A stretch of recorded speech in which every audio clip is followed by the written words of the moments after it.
The fact that they're having to shut down MRIs in Saskatchewan because we don't have helium. Well, I thought helium was used in kids' balloons parties, right? Well, we need them for MRIs, and helium comes out of the Gulf. The fact that in Europe right now, and in Asia, the economic shocks are hitting hard, and it's coming here.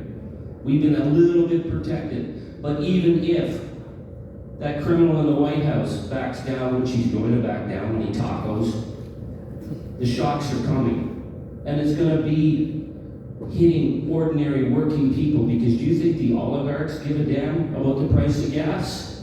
Not a chance. And there's another element from the Strait of Hormuz right now. Hunger.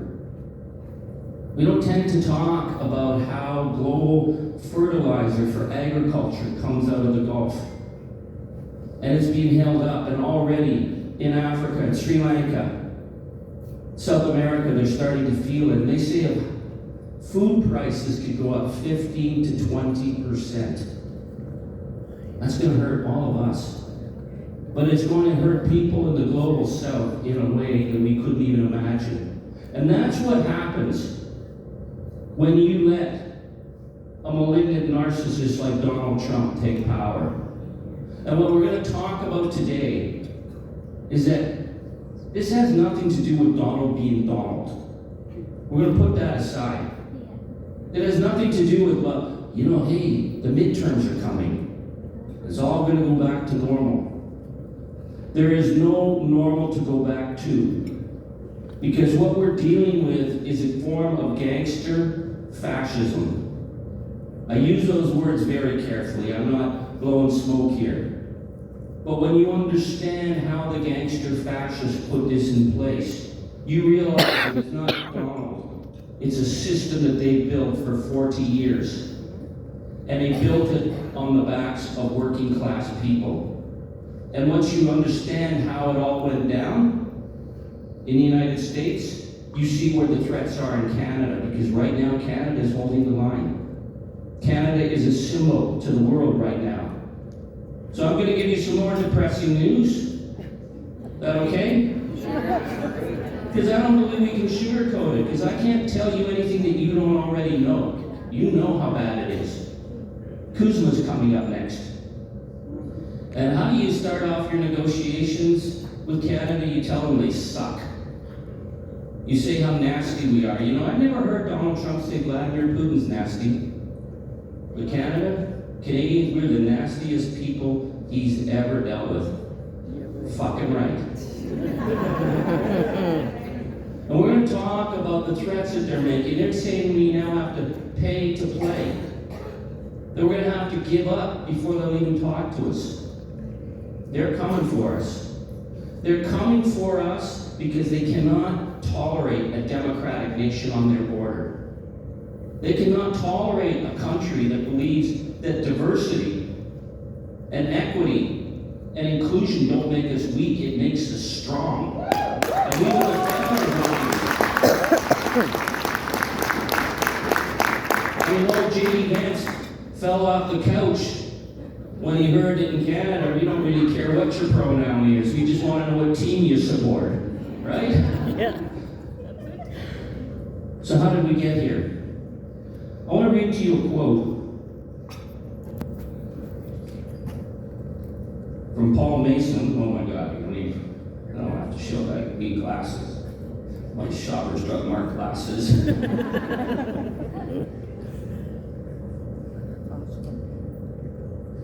This is from Paul Mason's book, Post-Capitalism. I'm going to take you back to 1980 and how this process rolled out. The destruction of labor's bargaining power was the essence of the entire right-wing project. It was the means to all other ends. Neoliberalism's guiding principle is not free markets, nor fiscal discipline, nor sound money, nor privatization and offshoring, not even globalization. All these things were the byproducts or weapons of its main endeavor, to remove organized labor from the equation. That's what they set out to do in the United States in 1980 under Ronald Reagan with deregulation. The first union strike that they broke in 1980, the PATCO strike where Donald Reagan fired 8,000 workers in 48 hours who were the air traffic controllers to send a message that they were going to break the unions. And they went full on in the attack on union rights in the United States. So what did that mean?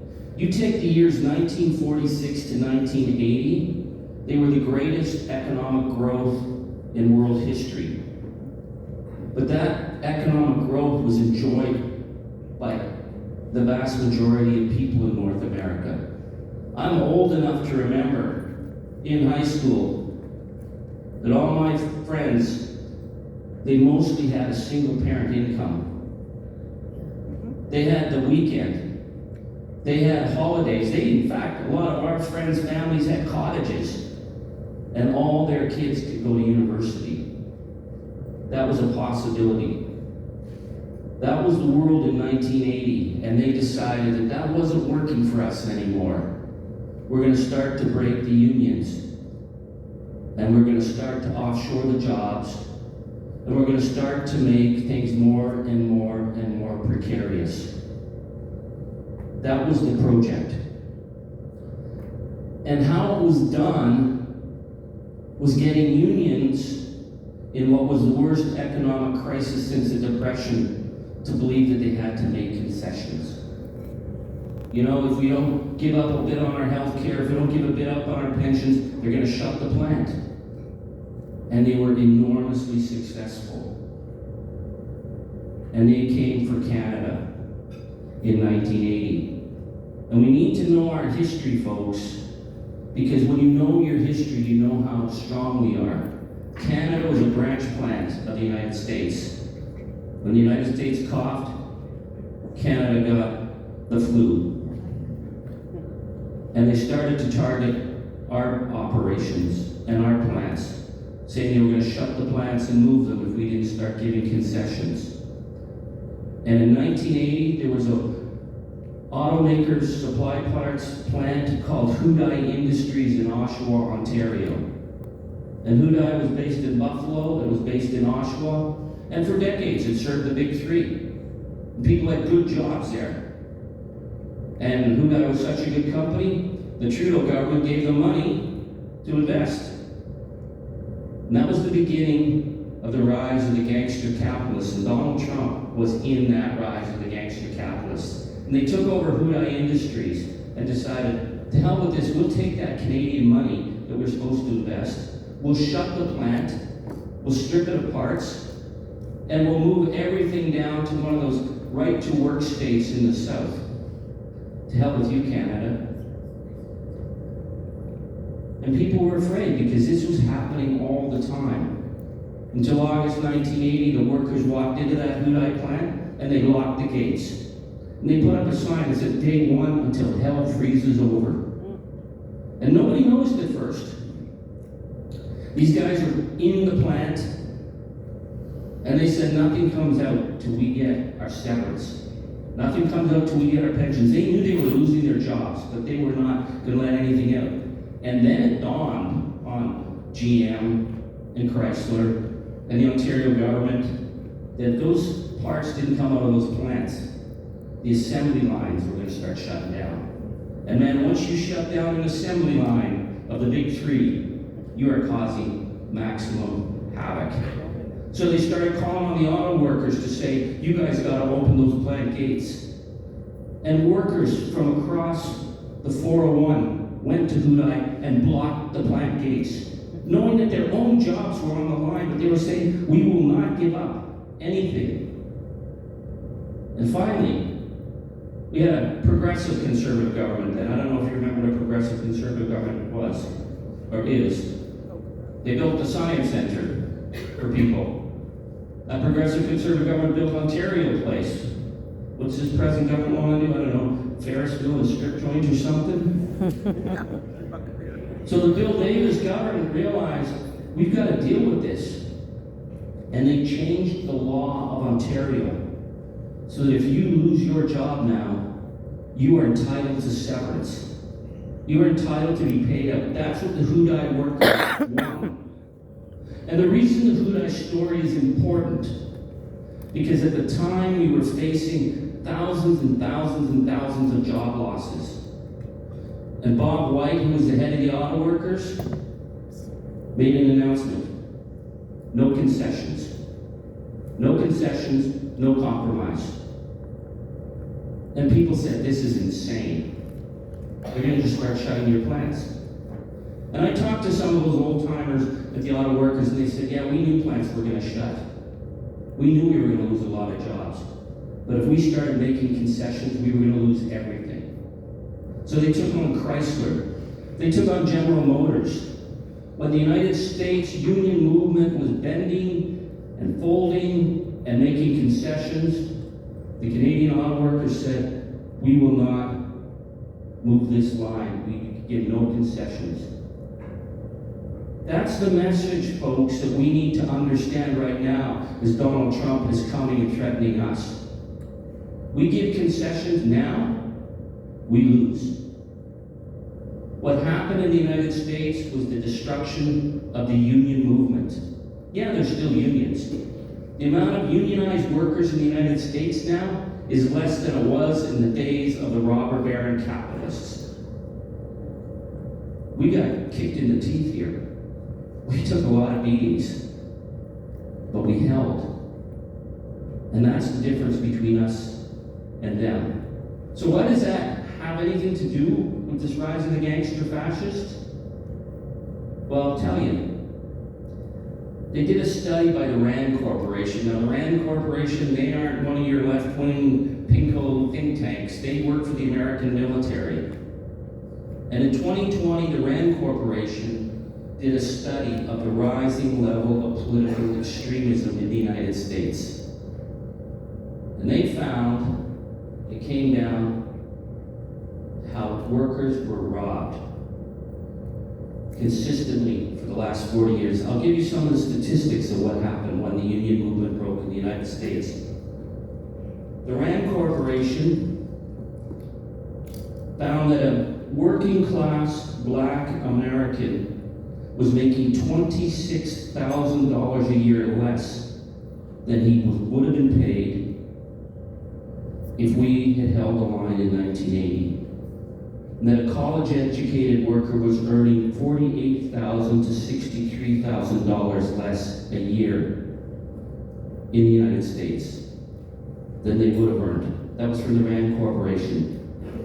The RAND Corporation figured that if you look at the transfer of wealth that happened in the United States, it works out to $1,144 a month for every single worker for 40 years. You can imagine what you would have done with that money to get your kids through school, to pay off your mortgage. $1,144 a month for 40 years taken out of the pockets of every American worker. And where did that money go? To the 1%. We didn't have the 1% in 1980. We had CEOs, yeah, they made good money, but they didn't make what they're making now.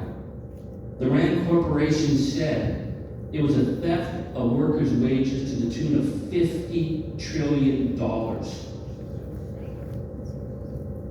That's why you have rising political extremism.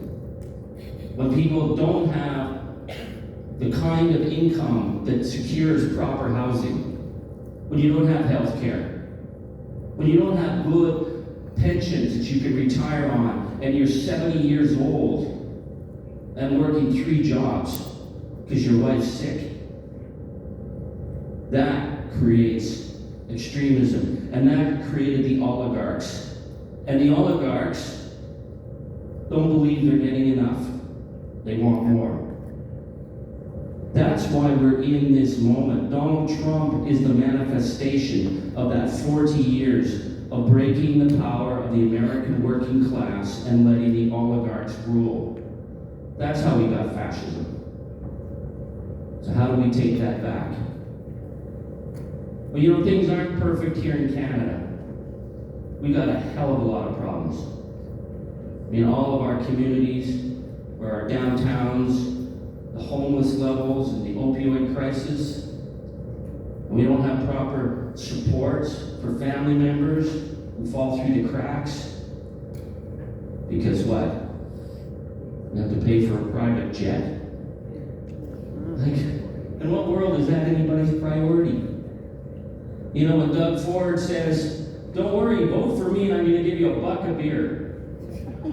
I didn't know that was my priority, and I'm still waiting for my buck of beer. And then he said, you know, if you have to drive 10 minutes to the LCBO, that's too much. I'll make it so you only have to drive 5 minutes to get your 6-pack of Bud Light.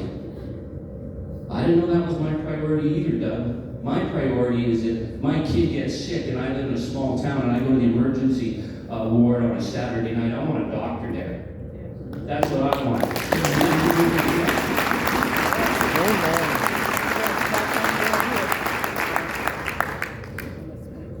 What I want to talk to you this morning about is that the threat that Canada is facing is as serious as anything we could ever imagine. They are damn serious about breaking our country. They are deadly serious about what Donald Trump says. He said he didn't need to use the army to move the border. He would make us beg economically. Because what's easier to push over than a Canadian? Right? We apologize even when we're right. Canadians are nice until we're not. And they thought we were easy pickings, and they made a big mistake.